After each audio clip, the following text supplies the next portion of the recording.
In Dyson's new headquarters, there's a whole lot of one thing: space. There's a lot of what I'd call wasted space, but it's a glorious waste of space. In 2019, Dyson started renovating St. James, a nearly 100-year-old powerhouse, as it planned to move its headquarters from England to Singapore. And despite sharing a name, it is utterly coincidental that it's called St. James's Power Station. When I first came here in the early 1970s, it was providing electricity for Singapore. Since then, it's been a nightclub and various other things, and now it's our office. And since this building is a national monument, everything Dyson built had to be reversible. Every element was more like an addition as opposed to a subtraction. The Wall Street Journal toured the Dyson headquarters to see how the company turned a space built for machines into one built for people.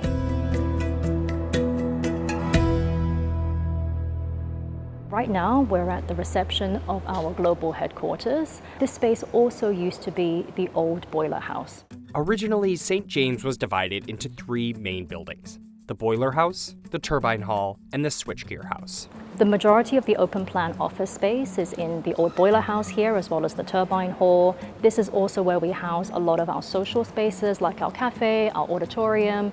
And Dyson put its labs in the old switchgear house because it was already divided up.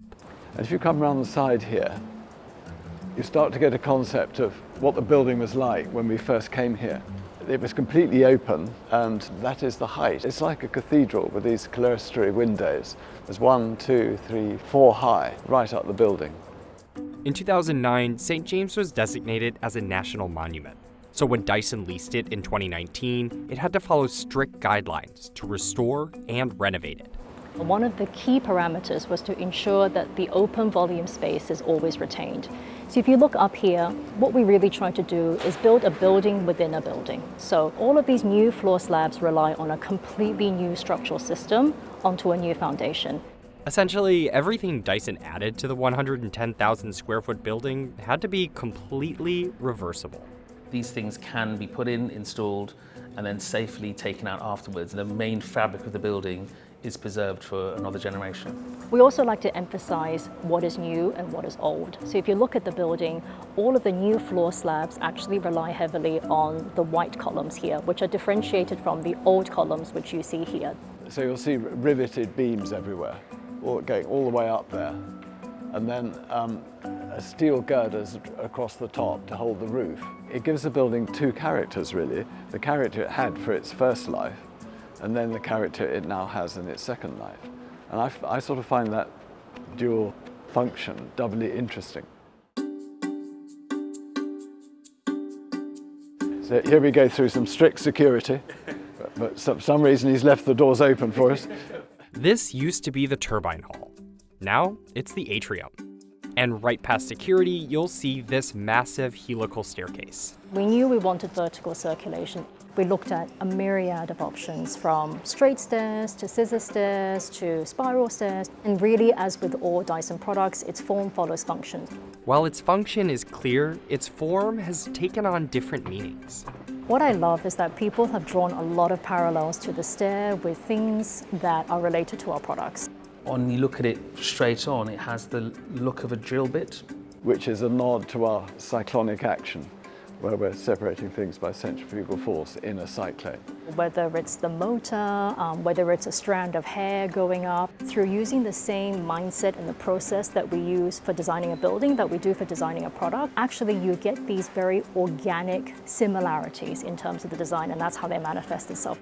One of our key drivers was James Dyson's belief that inspiring spaces help ideas to grow, and we thought that this staircase represented something. It wasn't just the functional, it was also the idea that the most purest, most functional, most engineered things can be the most beautiful. Though the black metal stairs speak to the office's industrial heritage, the rest of the atrium was inspired by a campus quad. This is really the beating heart of our community and everywhere that we planned around. So while the entrance has lots of steel and concrete, the atrium has more wood. So you can see here, where we've got the main thoroughfares, we have the concrete flooring, and where we have somewhere where people might linger for a little bit longer, we've chosen something softer, like a timber flooring.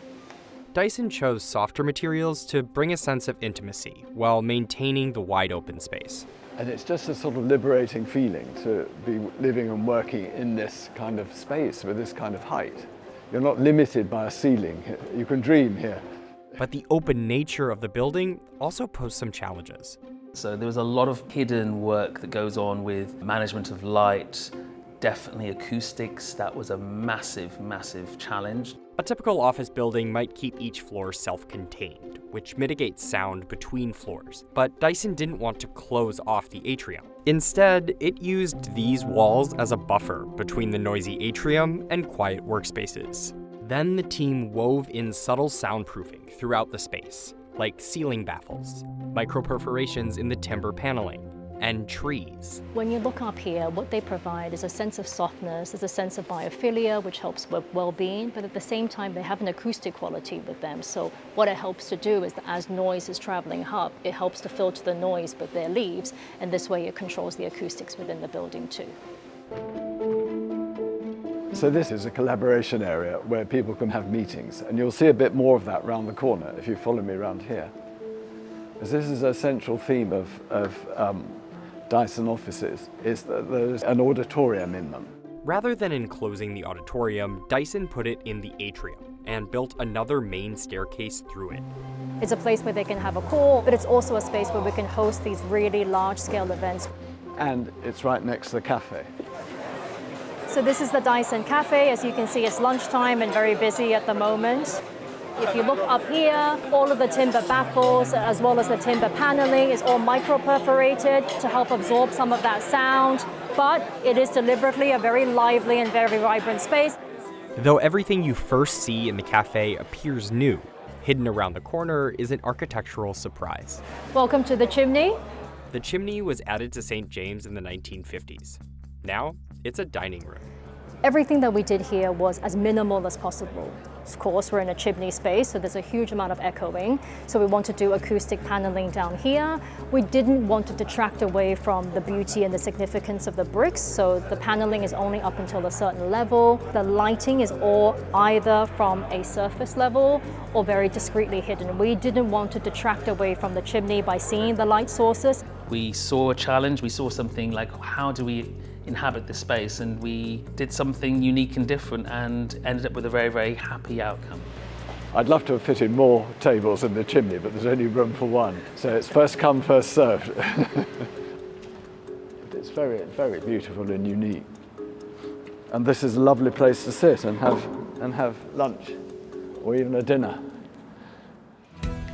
Dyson's presence in Singapore has also grown outside of its headquarters. About 2,000 employees are spread across St. James, Dyson's Technology Center, and an advanced manufacturing campus. Well, Singapore is a wonderful place for people like us to be. I mean, it's a technology country.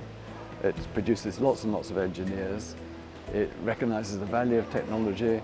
It supports companies that want to develop technology and manufacture technology. And it's a sort of center of Asia, so it's a very good springboard for us. This move, James Dyson says, marks its shift from an English company to a Singaporean one. And this office, with its own history, helped lay the foundation for Dyson's future. You know, we could have built a new building, I suppose, but this has its own special character. And I think history is really interesting. It's looking at how things were made in the past. It's not how you're going to make things in the future, but you can always learn things from it. So I'm a great believer in studying the past while creating the future.